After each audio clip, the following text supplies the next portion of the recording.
Hi, I would like to just share some observations about the classroom that I observed with the autism students. Some areas of strength that I saw were that they did socialize with their peers quite a bit during the non academic time.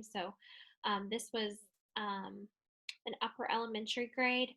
So they would socialize before school, like if they got in the hallways. They would also socialize at lunchtime, on the playground when they had recess, during music and things like that. So the extracurriculars and even when there was assemblies, they would often want to sit together with their peers. Um, so that was really good. Another thing is that I noticed just with the teamwork, how involved, at least for the special education side, how involved they were with the students. The students had a really good relationship with the teacher. Um, they would often want to stay around the teacher more often, even than their peers in some ways, like if they um, had things to work on inside and it was raining at recess, they sometimes wanted to um, work with the special education teacher, like if she was available. So just different things like that. So I could tell the relationship was really there. And even with some of the other teachers, there was this one general education teacher who was really involved in really just supportive of the students with autism and just all of the students in general. He was just someone that all the kids loved. Those are some very good strengths that I saw as far as like teamwork goes and things like that. Another thing is that um, a couple of students did have aides, and teacher aides, and so they would often have to be trained, like the teacher aides had to be trained the same way.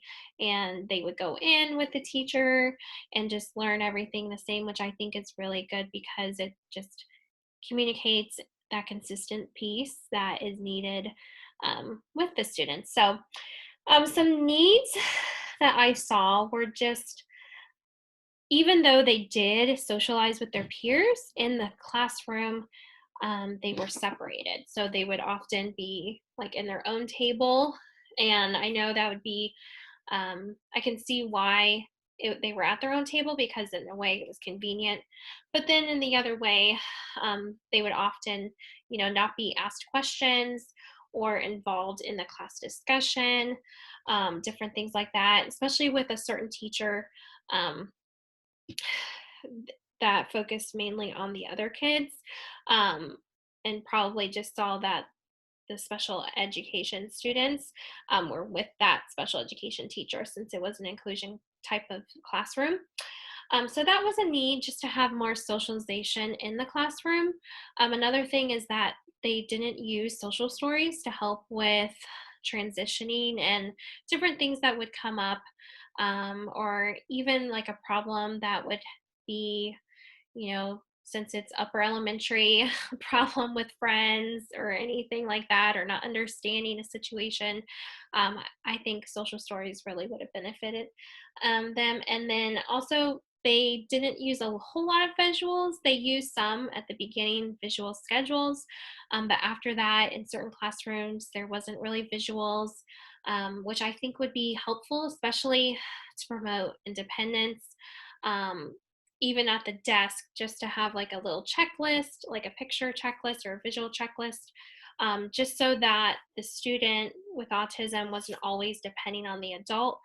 They could start to develop their independence since they were going to be going into middle school in the coming years. Um, so I think that would definitely help with their developing independence, just to have something at their desk or close by, whereas they typically relied on the teacher and the teacher aides for a lot of the prompting, and to keep them on track. And then, as far as functional behavior, I did talk to them. They have done FBAs, so that's really good. Seemed like the whole team was involved, all the providers, and they did quickly come up with the function of the behavior, which I think is also really important. And most of the teachers were on board with the reinforcements to be used and the interventions to be used, except for one teacher. And so that classroom was a little um, different in the way that the individual with autism interacted in that classroom. It really wasn't his favorite classroom. And I believe it's because of that reinforcement was not happening in that classroom.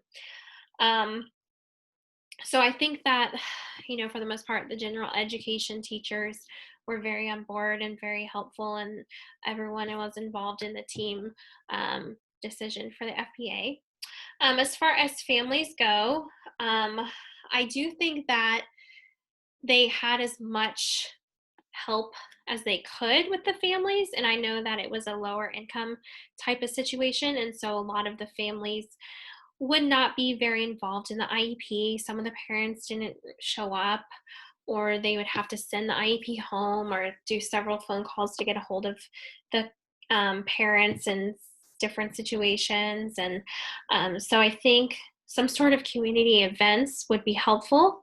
I do know that they were planning on having some sort of event with even the police department, which I think is very helpful for kids in low income areas to see that, okay, police departments, they could be good, and that sort of thing. So I think it really would benefit and help just the community as a whole to come together, and even the parents to see, okay, so they're actually caring about my kid. They're not just trying to come at me with all this um, jargon, special education jargon.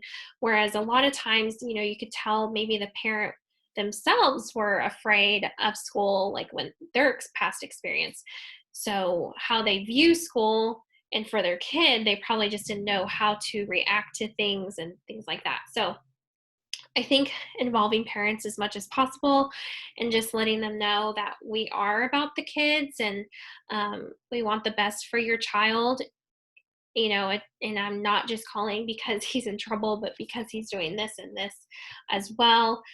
Um, so just having more involvement, positive involvement, and just communicating with the parents and having that positive relationship with them, especially with the kids. And I think all of that encompasses, just a great working relationship with families and bridging that gap between families and schools that may have a negative past experience from that. So that's what I observed.